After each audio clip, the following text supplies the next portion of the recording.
everybody, I am Eli G. Brown / Eli G. Brownie, and welcome to another classic LEGO Bionicle review. Here we are, starting off with the Summer 2008 Bionicle sets. This is the Mistika series. This is the second series of canister sets that we got in 2008. Much like the Fantoka series, half of the characters are Toa and the other half are Makuta, the bad guys of the 2008 storyline, and technically also the main bad guys of the entire Matoran universe, considering that the Makuta Pterodax is the main bad guy of the entire series, and here we have more members of his species. Yeah, in the first wave, in the Fantoka wave, we got 3 Makuta. One was red, that was Antraz, and Vampro was blue, and Kirox was black. And now, we have the 3 other Makuta. To finish off those colors, we have Gorac right here, who is green, Biddle, who is yellow, and Krika, who is white. And of course, we also have Tahu, Gali, and Onua, the other Toa of the Toa Nuva team.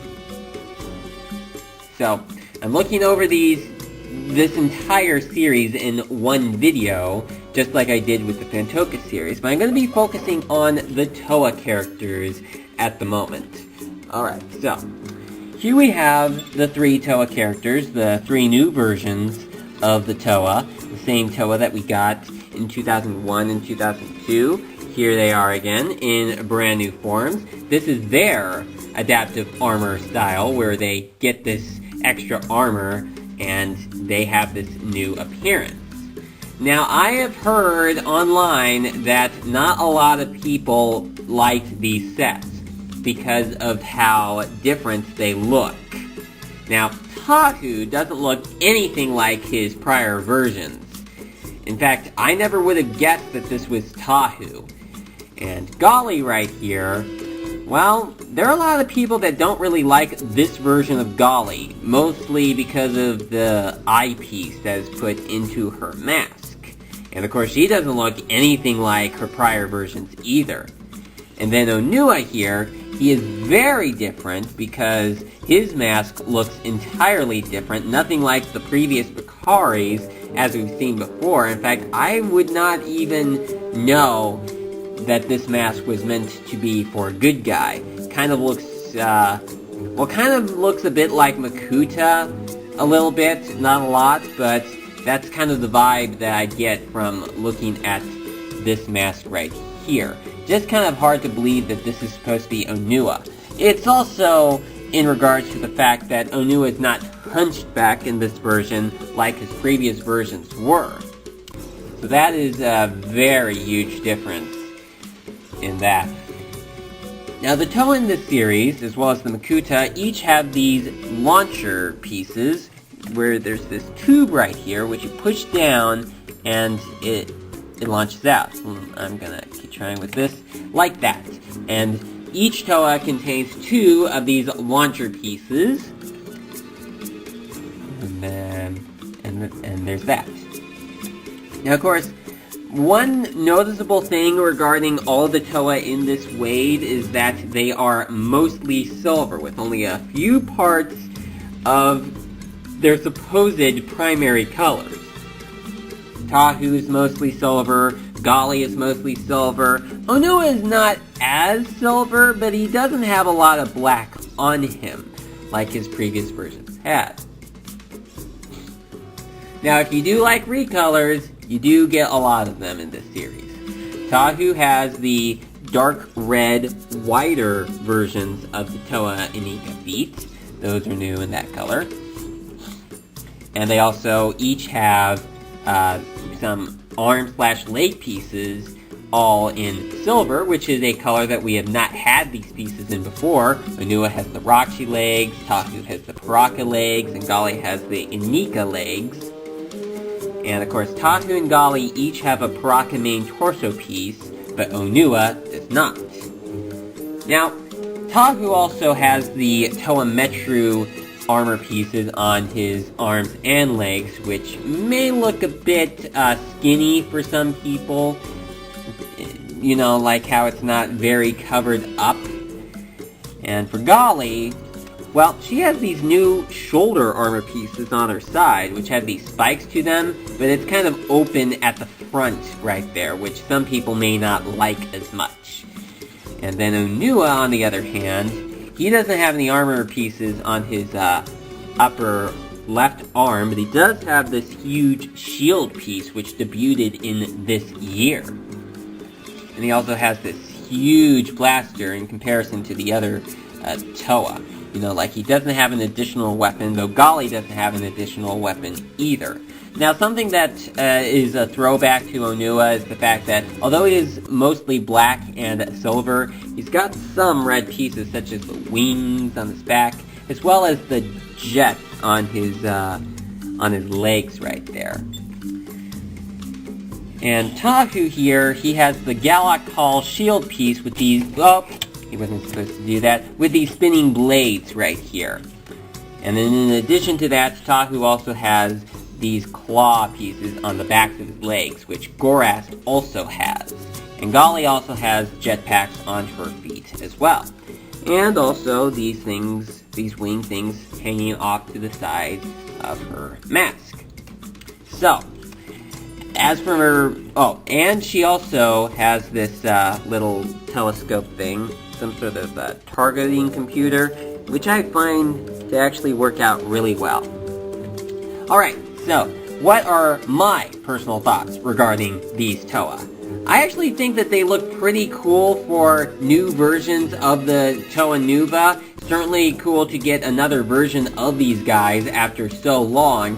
I will say that they don't look the best that they could have looked, and they aren't the best versions of any version of the Toa before or even after these guys. You know, like Taku also got the Bionicle Stars version, and then there's also the comparison with the 2015 versions of the Toa.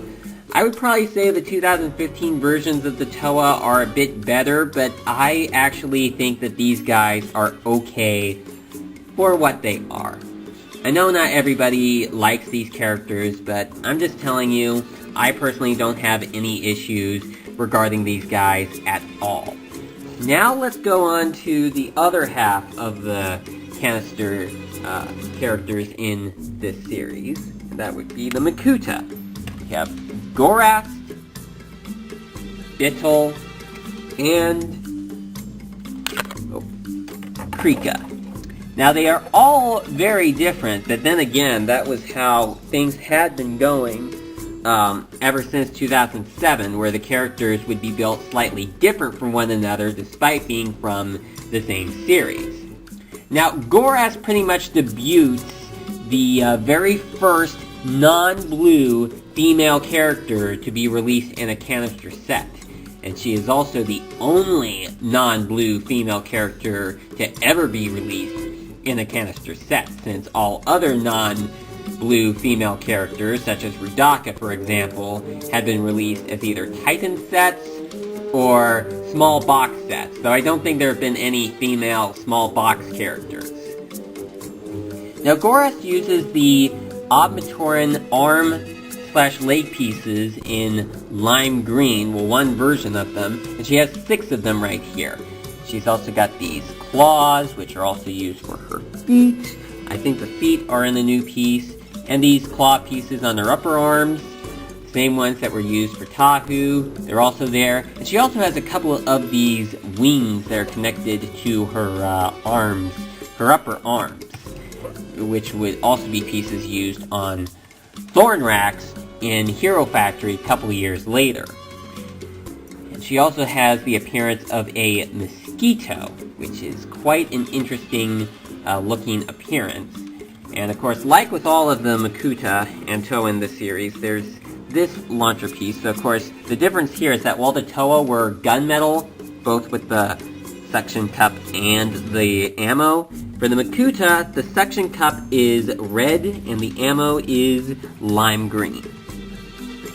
I'm going to go on to Bitel right here. And of course, Bill returns to the tradition of having yellow characters in a canister series of sets, since Pohatu went to being orange in the last wave. And he has these new weapon pieces right here. He has 2 of them. He also has the silver clawed feet, the same ones used on Gorac, except they are entirely silver, not partially black and partially lime green. And he also has the Obmatoran main torso piece, and new pieces, or at least a new color for pieces, would be the Roxy leg pieces used on his arms and his legs. Also has the Pohatu-style arm pieces on his back in yellow. Now, I'm not quite sure if these are a new color for this piece, at least in Bionicle. I think that they had existed in this color for even longer than Bionicle, but I think this is the first time in Bionicle that these pieces have ever been released in that color. And he has a couple of these wings on his back, so it makes him look like a beetle, which is what his name is supposed to sound like. And he also has a Baki headpiece used on his mask, and he has quite an extremely long neck.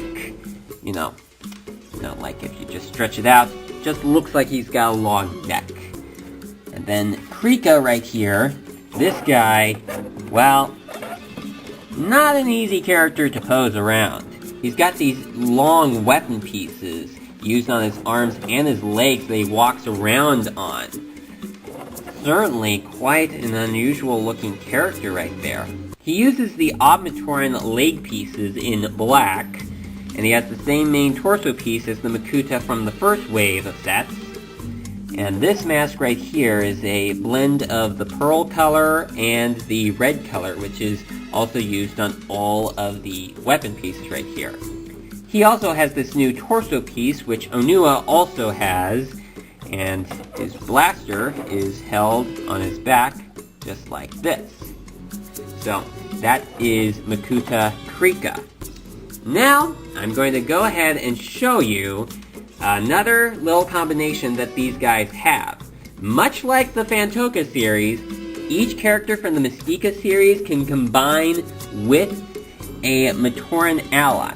Now, there was no story relevance in regards to the Makuta joining up with the Matoran, nor the Toa in this instance, at least not for the Fantoka or Mistika wave. It was for the Fantoka wave, but the Mistika wave, not so much. But it was advertised in the canisters.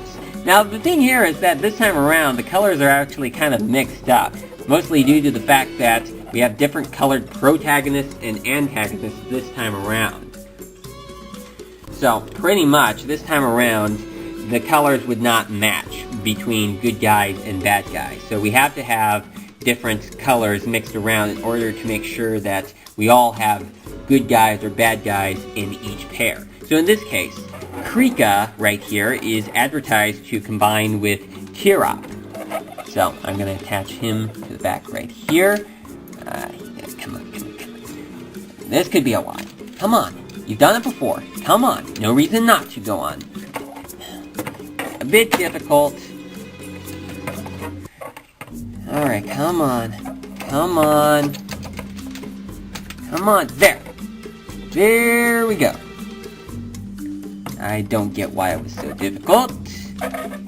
That is the first combination. And this guy is just impossible to work with. Being able to stand him up like that. Just impossible. Okay, well at least I got that part done. Let's go and do the next combination, shall we? Next one, we have Bittle right here, and he is advertised to combine with Gavla. Alright, so hopefully this won't be as difficult this time, so let's try to do this. Alright. Put this up. Okay, maybe legs back like that. There we go. Lot easier, although it's kind of difficult to have Gavla's legs moving upwards, considering this part of the legs right here that's used on the upper legs of Bittle right there. But that's the combination that you get with Gavla and Bittle. Alright, next one. Next one, we have Gorac and Radiant. And boy, will this be a doozy. I do have a plan. I'll just have Radiant be designed like this. And come on. Are you kidding me?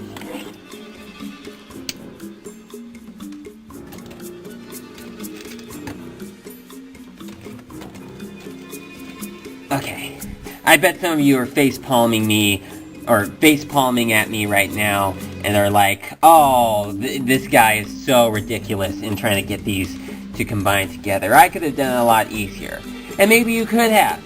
I'm just having some personal troubles myself, and I don't know why. Okay, so there we have the combination with Gorac and Radiant. So that's it for all of the Makuta combinations. Now we are going to go on to the Koa combinations. In this case, we have Onua, who combines with Photok. So, hopefully it won't be so difficult this time around. Okay, there we go. Not as difficult, and a little easier to actually pose this time around. So that's a good thing. Alright, next up, we have Gali, and we have Tanma. Alright, let's get these two together.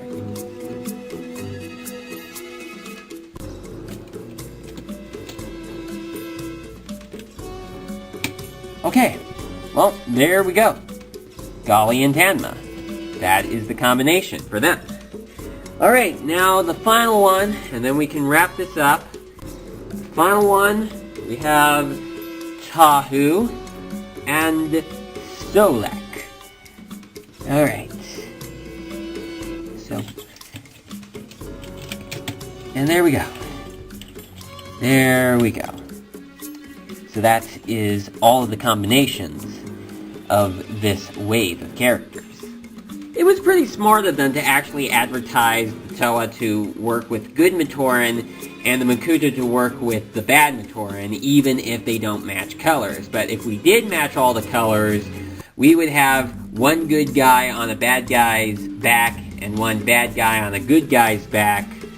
Although, if we did that sort of thing, we would have the fact that Bitol is yellow and Photok is orange, but they still fill in the spot for the Toa of Stone in their respective series, even if they are different colors, and even if they aren't actually tied down to the element of stone.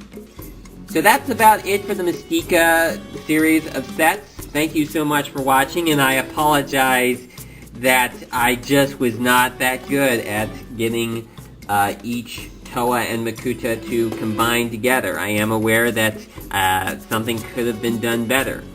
So, I'll see you guys in the next video. Bye-bye.